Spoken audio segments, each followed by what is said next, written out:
Announcements by the President.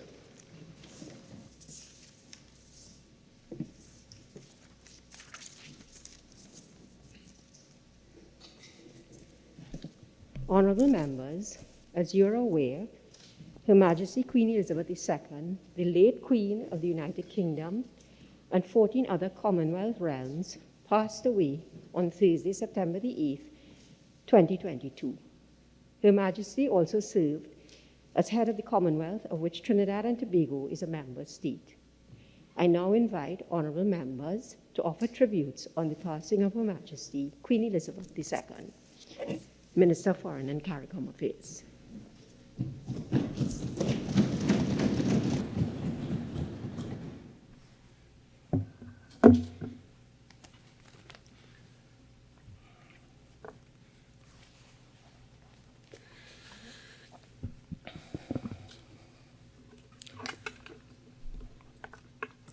Madam President, I stand solemnly at this moment to extend condolences on behalf of the government and the people of Trinidad and Tobago to His Majesty King Charles III on the passing of Her Majesty Queen Elizabeth II, and to the other members of the royal family and the people of the United Kingdom.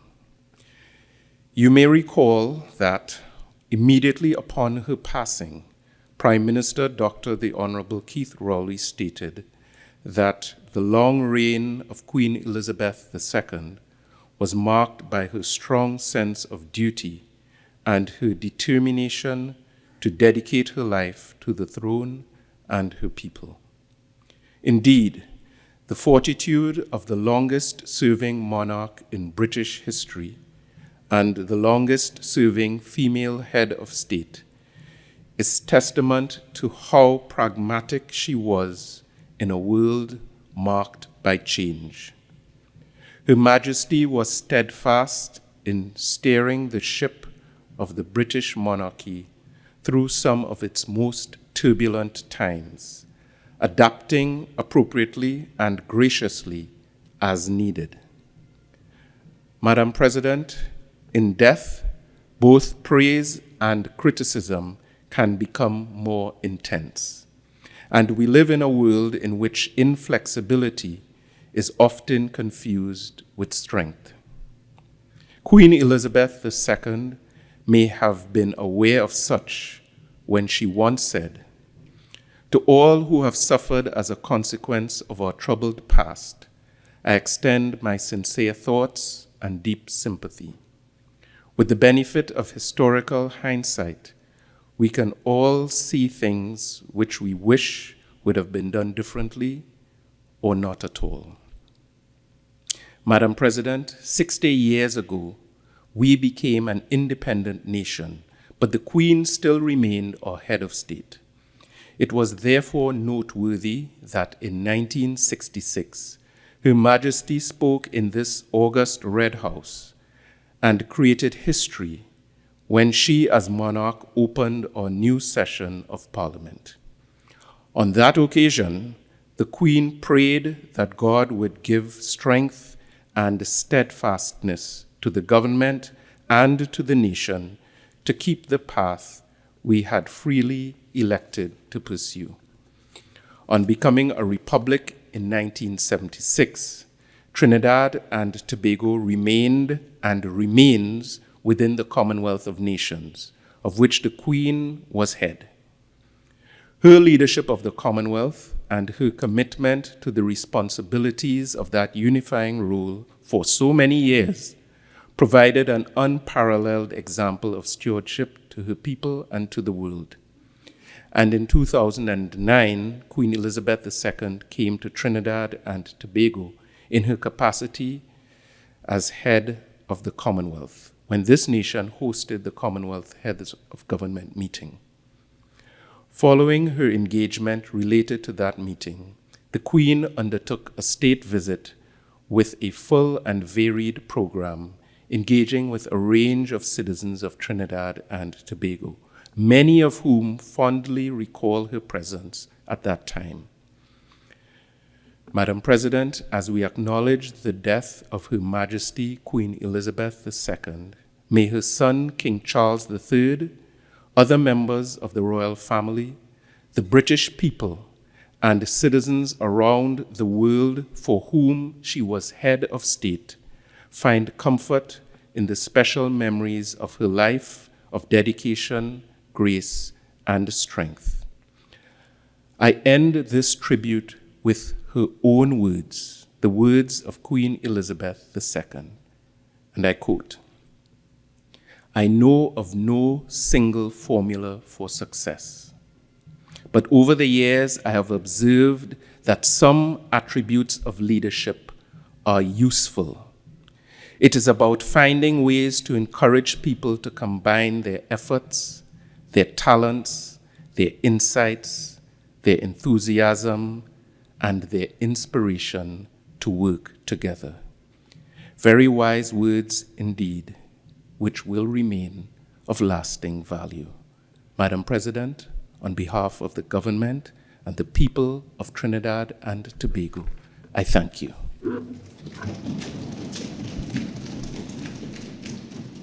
Senator Mark.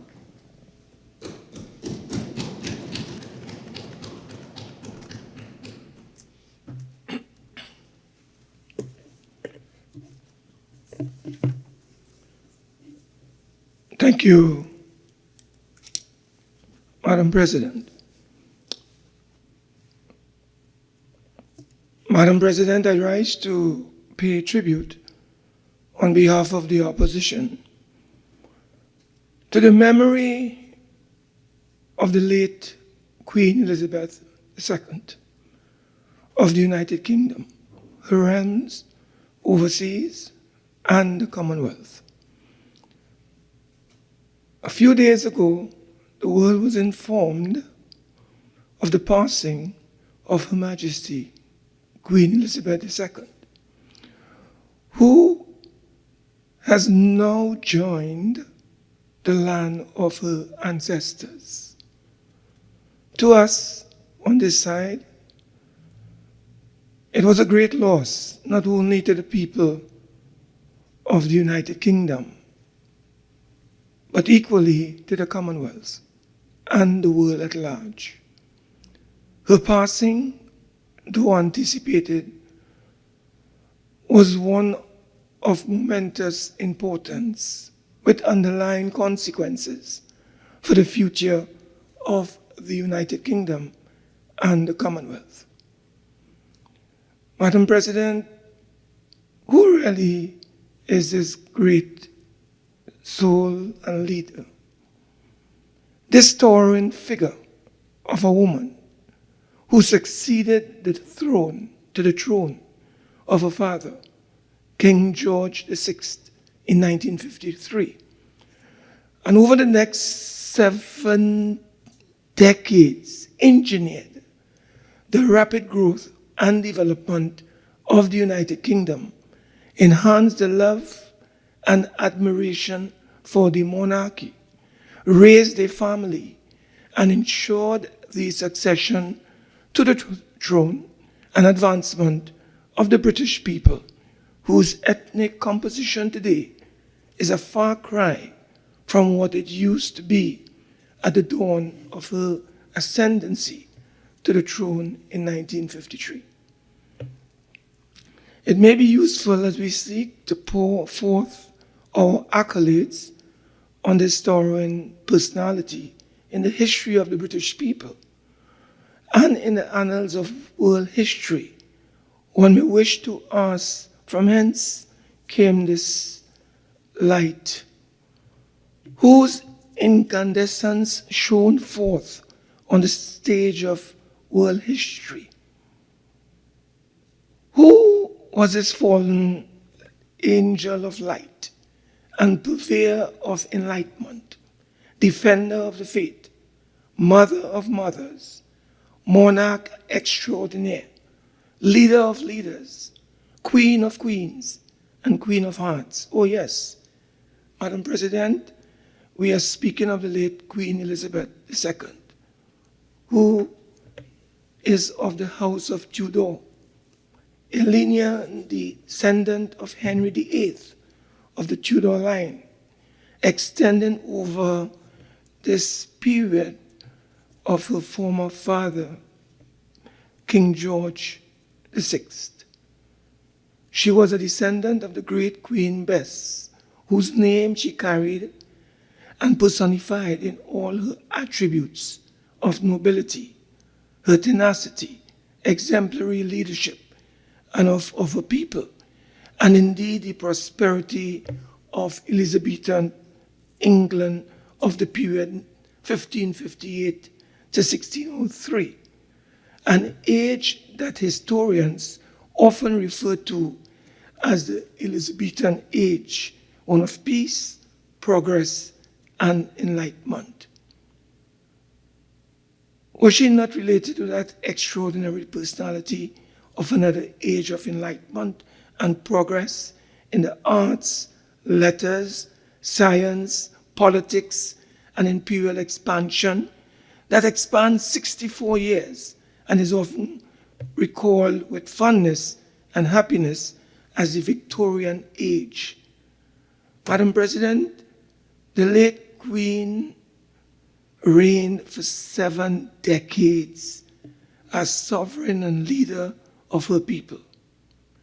Her realms overseas and the Commonwealth, defender of the faith, and the epitome of progress and leadership of an empire over which at one time the sun never set. Giving due credence to the realities and the imperatives of modern society and geopolitical developments, the late monarch had successfully transformed a family of former colonies onto what is today the Commonwealth family, of which we are a proud and important member. Madam President, we on this side of the House, that is the opposition, are aware of the great links that were forged in 2014 when our indefatigable leader of the opposition had the unrivaled moment. I think that was in 2011, Madam President, I beg your pardon. Had the unrivaled moment in the history when the Shogun in Australia stood tall and proud when she had the signal honor of passing the baton of leadership of the Commonwealth from Trinidad and Tobago to Australia with the blessings of the late Queen Elizabeth. Madam President, it was under the chairmanship of the then Prime Minister in 2011 at the Commonwealth Heads of Government meeting in Australia that revolutionized the future of girls born into the royal family with respect to the line of succession. As the chair of the Commonwealth, with guidance and input from the Crown and the member states, all sons and daughters of any future UK monarch will have equal right to the throne after the leaders agreed to change succession laws.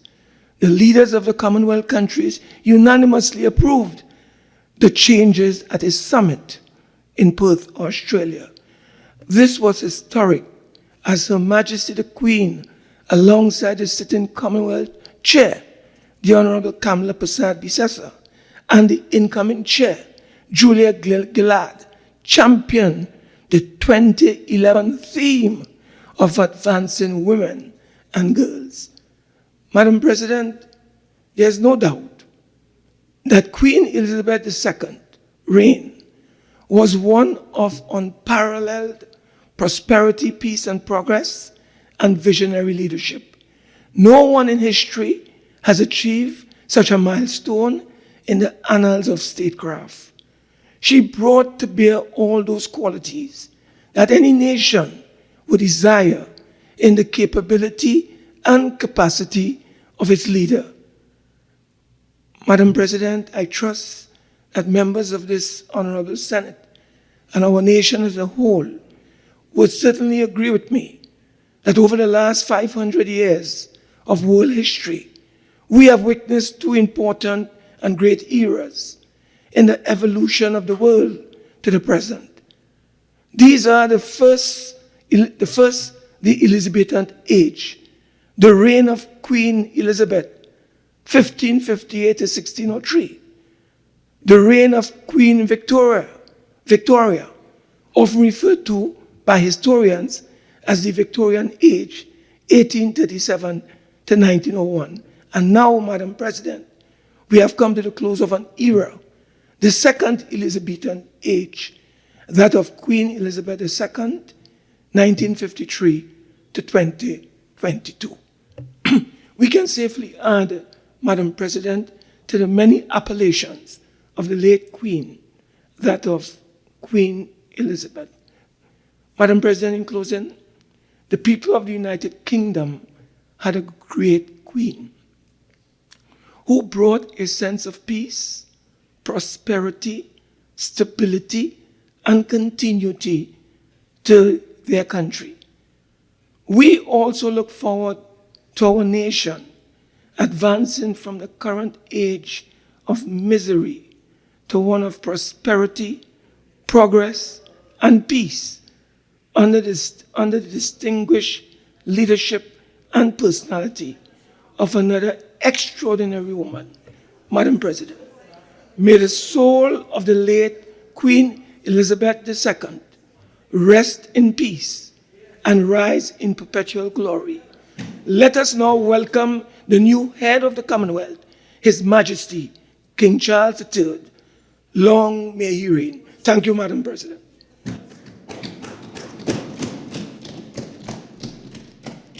Senator Richards.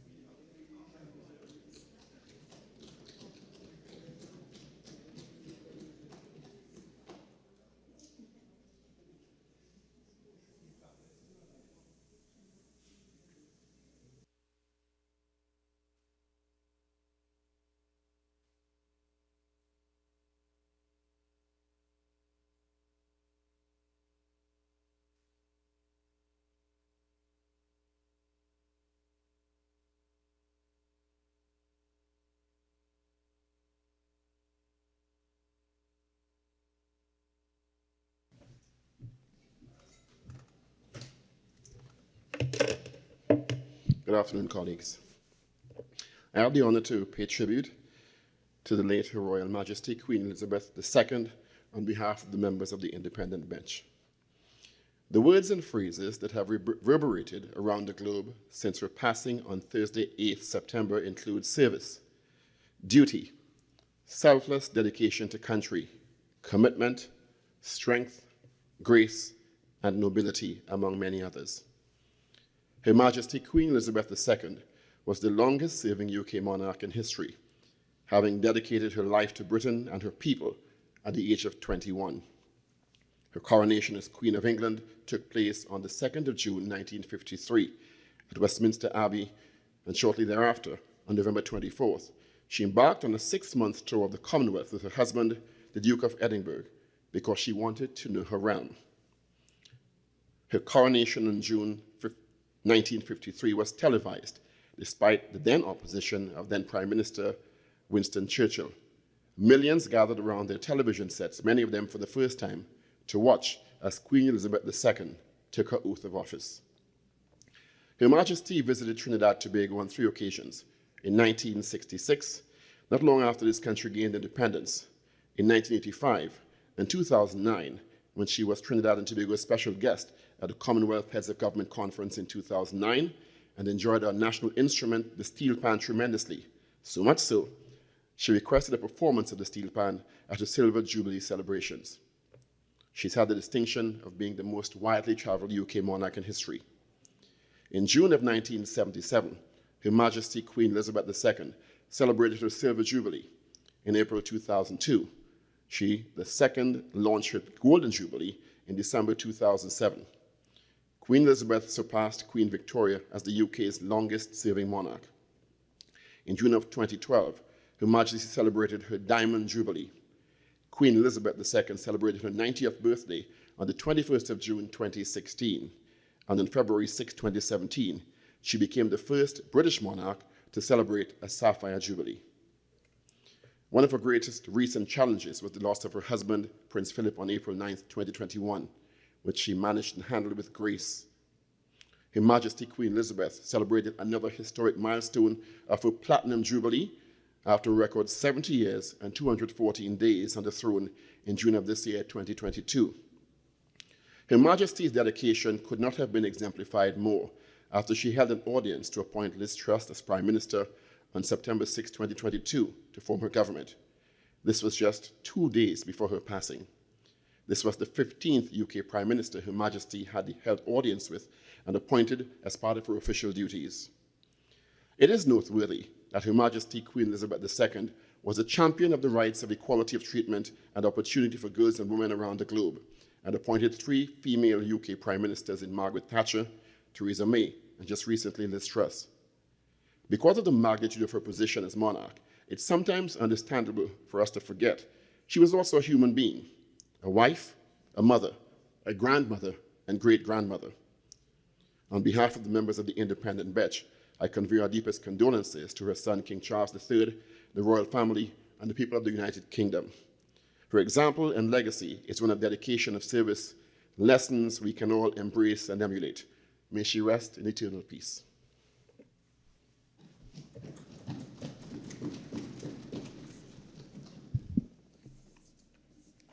Honourable Senators, so much has been said in tribute to Her Majesty that there really is very little left for me to do other than to sum up what were the attributes possessed by Her Majesty that most relevantly and positively impacted me as a person in public life, and that I hope will positively impact all of us as we go about trying to do our duty in this honourable chamber and in the wider world.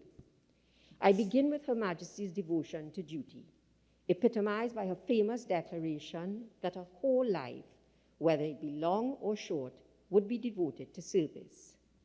And I ask, what are the matters and the things to which we, in the secret depths of our hearts, are truly devoted? Are we devoted to our country, or are we devoted to self-advancement? Are we devoted to building our country and each other up, or are we devoted to tearing it and each other down? I turn next to Her Majesty's grace and sense of humanity. And on this point, I recall Her Majesty's visit to our country in 2009. There I was, a cabinet minister at the time, standing in the receiving line of those welcoming Her Majesty and Prince Philip at the Piarco International Airport, when Prince Philip, in Her Majesty's earshot, turned to me and, obviously impressed by the number of women in cabinet at the time, asked me how many women, in fact, there were in the cabinet. And I remember to this day, with abject horror, my mind going completely blank. And I imagine as well my face turning every color of the rainbow as my brain tried desperately to kickstart itself into an answer. And I remember Her Majesty, with a smile and with a twinkle in her eye that was almost mischievous, looking at me like an indulgent parent, as if she were willing my brain into activity, until at last I remembered the answer. By that time, though, Prince Philip had long moved down the receiving line to chat with more responsive humans. But it was Her Majesty's look, calm and patient, yet playful at the same time, that stuck with me. Her look made me feel understood and encouraged, even if it betrayed the fact that she was having a little bit of fun at my expense.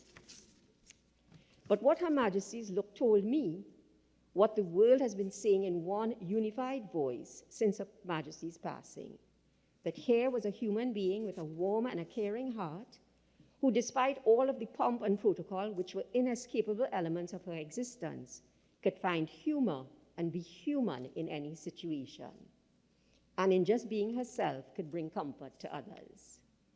And I ask again, are we similarly disposed to each other in this chamber and in our country? Are we kind and understanding in the face of each other's mistakes? Do we apply humor and compassion to ease the pain of each other's shortcomings? Or do we bring condemnation and judgment and revel in each other's failures?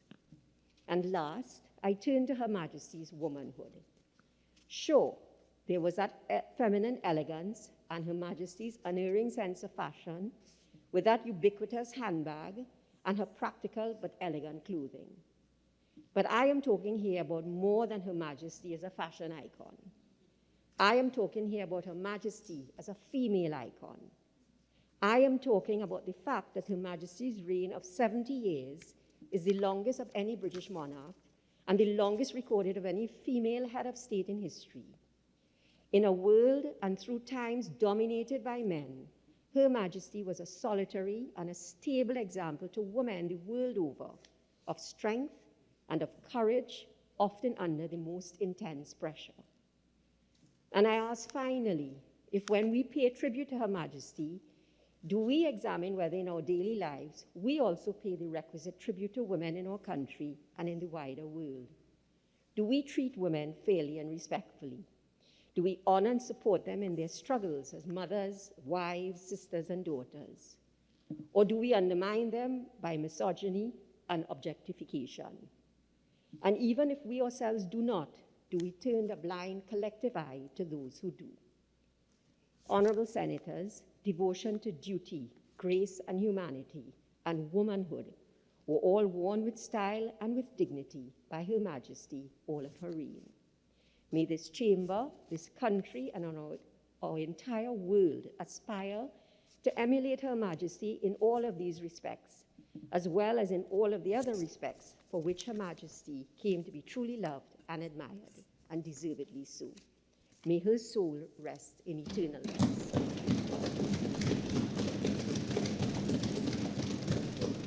Honorable Senators, I ask that we stand to observe a minute's silence.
Please be seated.